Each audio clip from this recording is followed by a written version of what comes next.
आप मुझे सुन पा रहे हैं? हेलो। जी, कौन बोल रहे हैं? मैं मैथिली शरण गुप्त बोल रहा हूँ, national president crime free Bharat mission. कल जी आरपी सर, शर्मा साहब ने नमस्कार। इसी नंबर से फोन लगाया था। अच्छा सर, एक्चुअली उनका दूसरा नंबर है। मैं उनका नंबर आपको दे देती हूँ। राइट, आप कौन बोल रहे हैं बेटे? मैं उनकी डॉटर बोल रही हूँ सर। ओके बेटे, क्या नाम है हाँ आपका? जी, मेरा नाम सरस्वती है। वाह, और क्या सुंदर जी नाम है बेटे। तबीयत धन्यवाद सर। तबीयत खुश हो गई आपका नाम सुन के। God bless you. क्या करती है बच्चे आप? मैं भी करम नेशनल में ही उनकी हेल्प करती हूँ। और बाकी आजकल मैं जूनागढ़ में हूँ, जो ये बल्लभ संप्रदाय के जो वंशज हैं, हम्म। ये किशोर जी, पीयूष बाबा, तो उनके यहाँ मैं आयुर्वेदिक का सारा देखती हूँ। Okay okay. हाँ, हस्बैंड मेरे आगे चल शास्त्री के आचार्य हैं। आगे चल के जी सरस्वती, जी आयुर्वेदिक में बहुत काम होना है। जी उसके लिए आप मेरे ख्याल से अपने आप को तैयार करिए, जी। क्योंकि 2024 के बाद ये देश बदल जाएगा। हम्म। ये इसमें कोई किसी को भ्रम नहीं होना चाहिए। और जी, इस देश में जो है, ना तो बाढ़ आएगी और ना ही जो है सूखा पड़ेगा। बहुत हर बढ़िया। हर खेत में जो है, हम्म हॉर्टिकल्चर प्लांट से लेके, फॉडर प्लांट से लेके, सुगंध वाले प्लांट से लेके, न्यूट्रिशियस जी। प्लांट से लेके सब चीज होगी। और जो गौशालाएं जो अभी शहरों में हैं, ये सभी हम्म गौशालाएं जो है, ये फॉरेस्ट एरिया में पहुंच जाएंगी। और हम्म इस फॉरेस्ट एरिया में उन्हें जो है ना केवल न्यूट्रिशियस खाना मिलेगा, बल्कि हम्म उन्हें औषधि का भोजन भी दिया जाएगा। और इस पर रिसर्च की जाएगी कि जो औषधि का भोजन है, हम्म। उससे क्या, उसे आत्मसात करके क्या गाय के दूध में उन औषधियों का असर आ रहा है क्या? बिल्कुल सर, जिस तरीके से वातावरण में बदलाव आ रहा है, उस तरीके से तो यही लग रहा है कि आगे सारा ऑर्गेनिक का और आयुर्वेदिक का ही टाइम है। सरस्वती बेटे, इसको थोड़ा सा अलग ढंग से समझना पड़ेगा। हम दुष्ट लोगों का देश है। हम में से ये सभी लोगों के डीएनए खराब हो चुके हैं। हम बहुत खुदगर्ज, बहुत छोटी बात बेटे सोचते हैं, बहुत छोटी बात सोचते हैं। हमने हम्म। बड़ा सोचने का वही छोड़ दिया है। और मोटिव भी छोड़ दे, बिल्कुल ठीक बात है। आप बेटे ये समझने की कोशिश करिए कि अंग्रेजों ने जो इंडियन एजुकेशन सिस्टम 1935 लाया था, हम्म वो सिर्फ आपको हीन भावना करने के लिए, आपके कल्चर को जो है ना डिस्ट्रॉय करने के लिए, जो आपका गुरुकुल सिस्टम था, जिसमें साउथ में लिटरेसी हम्म 97 से 99% थी और नॉर्थ में सबसे कम 88% थी। उस समय ब्रिटेन में लिटरेसी मात्र 17% थी, 17% और उस समय ब्रिटेन में सातों दिन स्कूल नहीं चलते थे, केवल संडे हम्म। स्कूल चलते थे। और उसमें केवल बाइबल पढ़ाई जाती थी। संस्कृत तो मतलब हमारी चली गई, लुप्त ही हो गई, अब नहीं, तो अब आप इतना ये खास सोचिए ना कुछ कि नहीं। आप कितने पावरफुल थे। आपको शायद, मुझे नहीं मालूम है कि आपको कितनी जानकारी है कि नहीं है। दो अंग्रेज, जिनका नाम है लॉर्ड मैकाले, और दूसरा इनका बॉस था जिसका लोग कम नाम जानते हैं, उसका नाम था लॉर्ड विलियम एडम।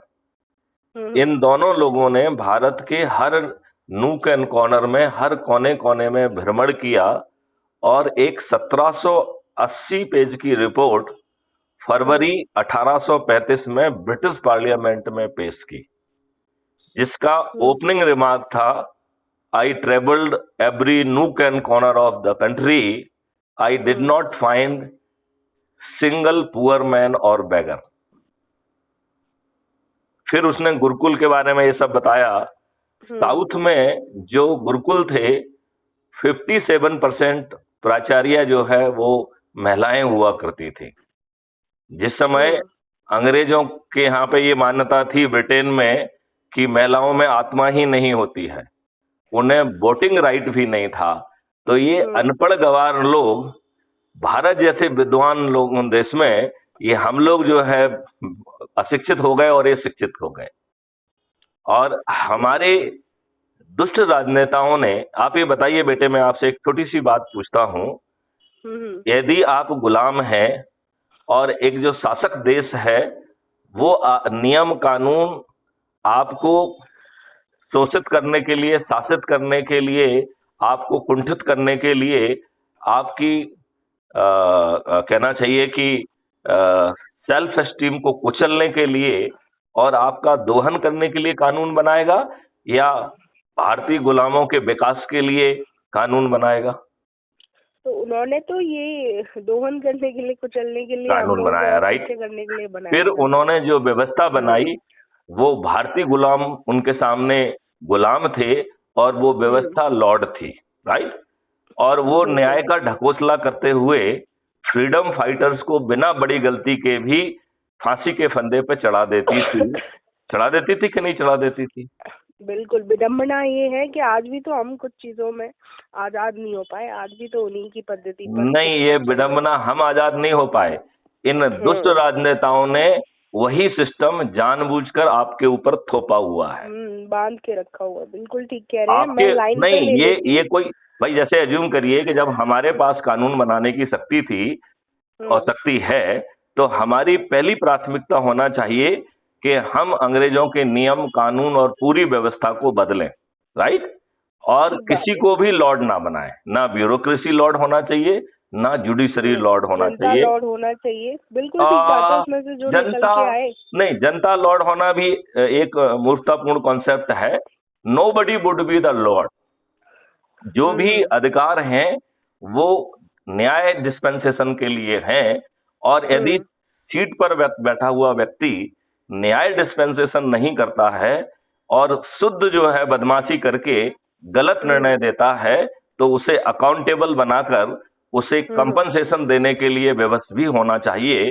तो दंड भी मिलना चाहिए और कंपनसेशन भी देना चाहिए, और उसका एक लिमिटेड कार्यकाल भी होना चाहिए उसकी। हर अभी क्या है, ब्यूरोक्रेसी में हर चीज, सरकारी नौकरियों में कोई भी इंटरव्यू और कोई भी कार्यकाल नहीं है, कोई भी उसका एक कहते हैं ना कि एक टाइम के बाद हम आपका टेस्ट लेंगे। गवर्नमेंट जॉब है तो लाइफ टाइम के लिए है। आप बिल्कुल ठीक कह रहे हैं। आपने अपडेट किया है कि नहीं किया है?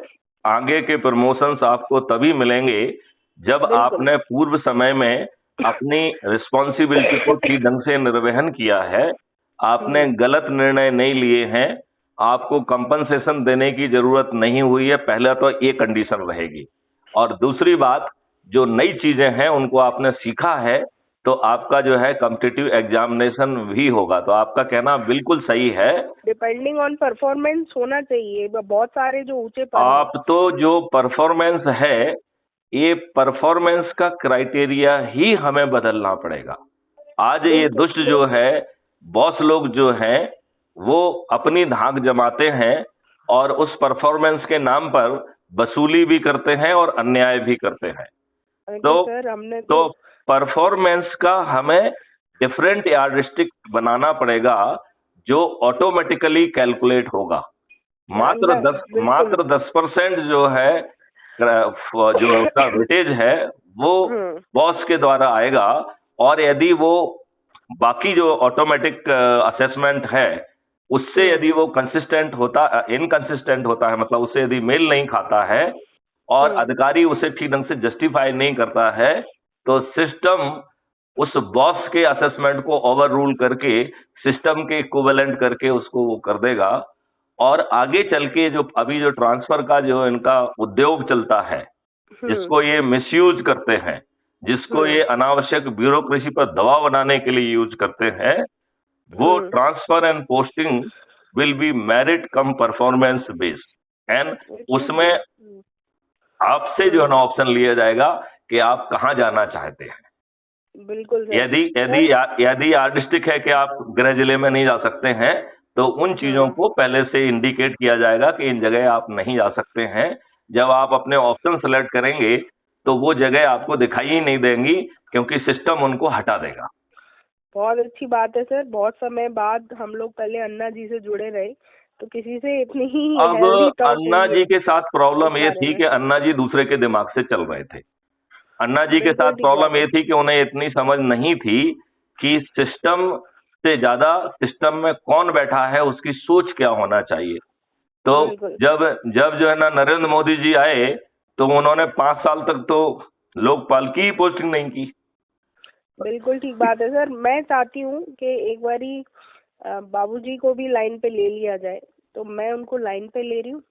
जरूर लीजिए, इसी फोन पे बात कर, हाँ हो जाएगी। जरूर लीजिए उन्हें लाइन पे।